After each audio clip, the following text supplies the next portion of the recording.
Malcolm X.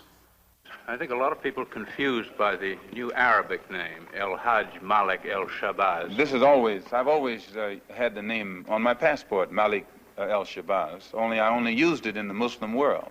Well, Hajj is a title that is given to any Muslim who makes the pilgrimage to Mecca during the official Hajj season. Well, will you now use Shabazz and drop X?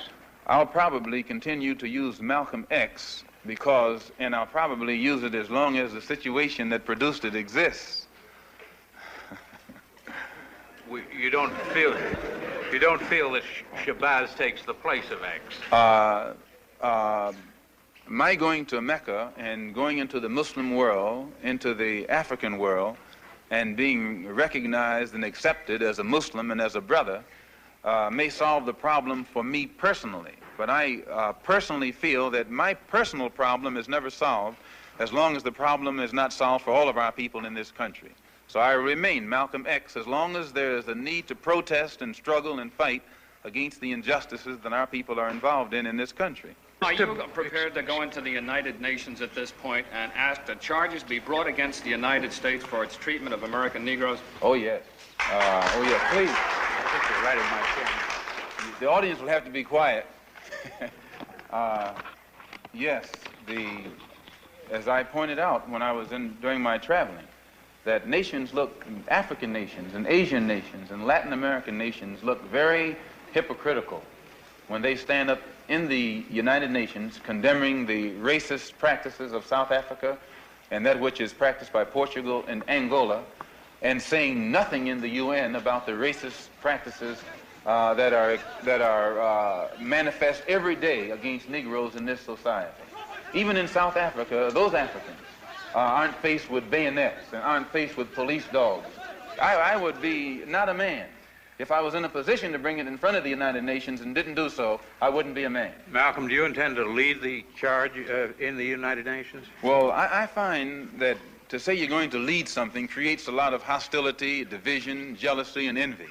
I hope to work with any group of leaders or any group of organizations to do whatever is necessary to see that this problem is brought before the United Nations. Have you had any commitments from any nations in Africa to support you in this move? I would rather not say at this time, but one thing I found in my travels, all of them look upon us as their long-lost brother. You realize the implication is that you have had such commitments when you say... This is your interpretation of what I said. One thing that I found in all of my travels was that all of the Africans, not only the Africans, but the Asians and the Muslims, look upon us as their long-lost brothers. And America had actually tricked many of them into a hands-off policy by giving them the impression that she was honestly trying to do something to solve the problem. My argument over there was designed to prove that it is impossible for the United States government to solve the race problem. It's impossible. Malcolm, on your trip abroad, you said you sensed a feeling of great brotherhood and that conceivably you would be working toward integration in this country now. At least this is what you're reported to have said. Have you any comment on it? I don't think that I ever mentioned anything about working toward integration. They haven't even got integration right here in New York City. You have worse integration problems in the North than they have in the South. So if it doesn't work if you can't bring about integration in New York City as international, cosmopolitan, up-to-date as it's supposed to be, you will never get integration anywhere else in the country. Are you prepared to work with some of the leaders of the other civil rights organizations? Certainly, certainly. We will work with any groups, organizations, or leaders in any way, as long as it's genuinely designed to get results. Does your new beard have any religious significance? No, not particularly, but I do think that you'll find black people in America, as they strive to throw off the shackles of mental colonialism, will also probably reflect an effort to throw off the shackles of cultural colonialism. And they may begin to reflect desires of their own, with standards of their own.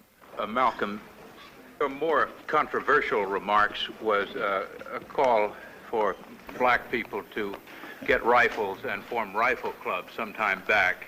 Do you still favor that for self-defense? I don't see why that should be controversial. I think that if white people found themselves the victim of the same kind of brutality that black people in this country face, and they saw that the government was either unwilling or unable to protect them, that the intelligence on the part of the whites would make them get some rifles and shotguns and protect themselves. Now, Negroes are developing some kind of intellectual maturity too, and they can see that having waited upon the government to protect them has been a wait that has been in vain. So any of them who live in areas where the government is not able to do its job, then we do have to get together and do a job of protecting ourselves. No Negro leaders have fought for